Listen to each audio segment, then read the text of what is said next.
ভারত ধর্ম মহামণ্ডলের প্রচারক দয়ানন্দ স্বামী মাকে প্রশ্ন করেছেন, মা তুমি কি?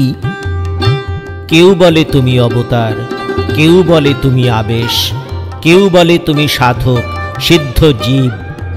আমি সত্য সত্যই জানতে ইচ্ছা করি তুমি কি?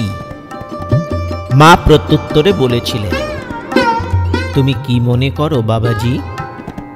তুমি যা মনে করো আমি তাই। গীতায় ভগবান বলেছেন যে যথা মাং প্রপদ্যন্তে তাং তথৈব ভজাম্যহম। যারা যেভাবেই আমাকে ভজনা করে আমিও তাদের সেইভাবেই ভজনা করি। যার চিত্ত যে সংস্কারে রঞ্জিত সে তাকে সেইভাবেই দেখবে। সংস্কার মুক্ত না হওয়া পর্যন্ত সেইভাবেই দেখা স্বাভাবিক। শ্রী শ্রী মাও যেন সেই মহাবাণীরই প্রতিধ্বনি করলেন।